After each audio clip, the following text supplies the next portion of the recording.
En el mundo del fitness hay una pregunta que parece sencilla, pero que cuando la miras de cerca se complica. ¿Los programas de entrenamiento deberían ser iguales para hombres y mujeres o existen diferencias biológicas lo suficientemente importantes como para obligarnos a entrenar de otra manera? Pues a ver, veamos qué dice la ciencia y entendamos cómo funciona realmente nuestro cuerpo. Empezaremos por algo que es fundamental. A nivel básico, todos funcionamos con el mismo sistema operativo biológico.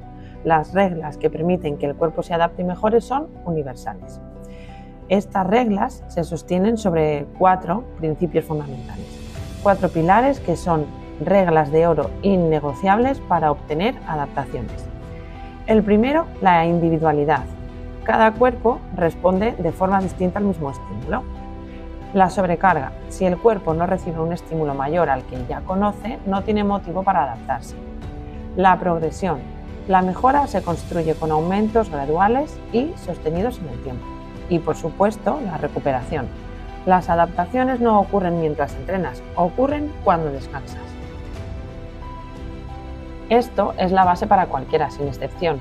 De hecho, si bajamos a lo más pequeño, a nivel celular, las vías para crear músculo o para ser más resistentes son exactamente las mismas. No existe un músculo masculino y un músculo femenino. La biología de base la compartimos. Vale, perfecto. Entonces, si el sistema operativo es el mismo para todos, ¿dónde está la diferencia? Pues está en el hardware, en nuestra fisiología, en la composición corporal y en el entorno hormonal. Las reglas no cambian, es que las piezas que ejecutan esas reglas son un poco distintas. Uno de los datos más comentados en muchas conversaciones es este. De media, las mujeres tienen un 40% menos de fuerza absoluta. La clave está en entender qué significa aquí la palabra absoluta. La fuerza absoluta sería el peso total que se puede levantar.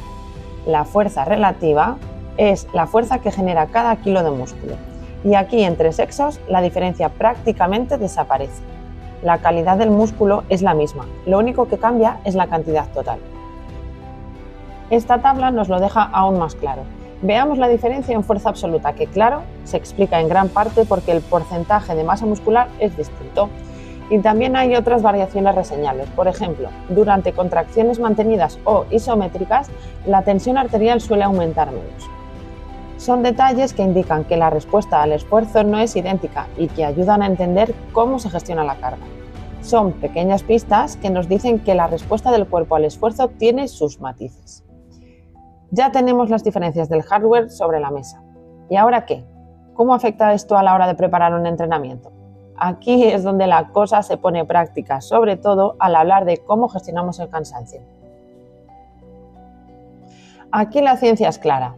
A pesar de tener menos fuerza absoluta, el cuerpo femenino tiende a resistir mejor la fatiga y a recuperar antes la capacidad para generar fuerza. En esta gráfica podemos ver cómo después de un entrenamiento duro de sentadillas, las mujeres recuperaban la capacidad de generar fuerza mucho más rápido. Una gran ventaja fisiológica.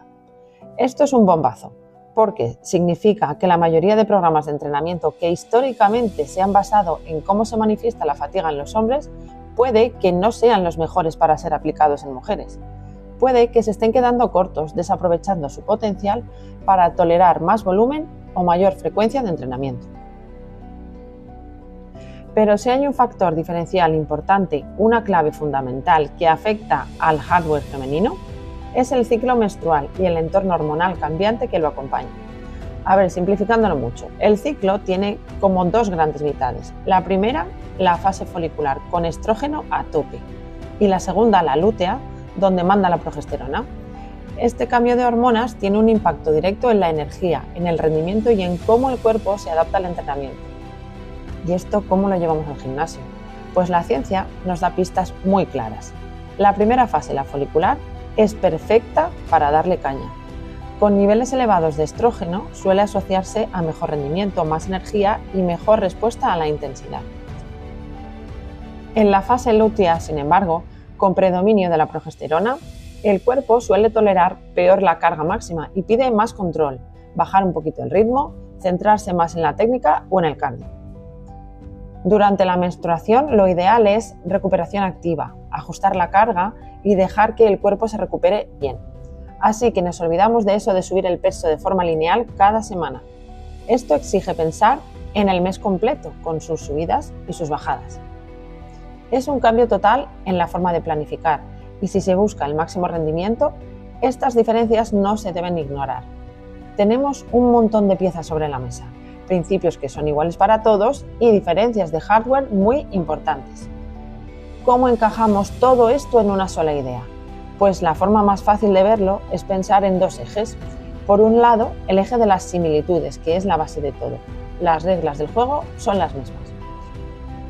Pero por otro tenemos el eje de las diferencias, que es la estrategia.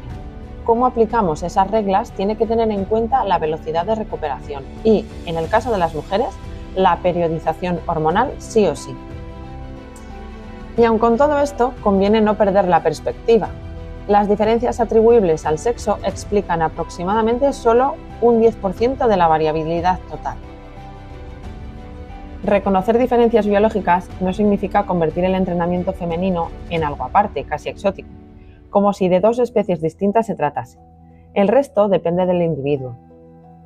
Y todo esto nos lleva a la verdadera definición de lo que es un entrenamiento individualizado. La verdadera individualización no es proponer planes con ejercicios virales, difíciles o que te dejen exhausta. Es trabajar fundamentos, coger esos principios universales y pasarlos por el filtro del hardware de cada individuo, según su capacidad de recuperación y, por supuesto, su contexto hormonal. Así que al final la gran pregunta no es si hombres y mujeres deben entrenar igual o diferente. La pregunta es si yo debo entrenar diferente y si mi entrenamiento está realmente adaptado a mi realidad. Por eso, entrenar bien no es entrenar a hombres o mujeres, es entrenar personas. El género orienta, pero el individuo manda. Y quizá lo más curioso de todo es que parece que el fitness haya descubierto ahora que las mujeres existen. Eso sí, intentando cobrar una suculenta suscripción mensual por ello. Eso no es ciencia, es negocio.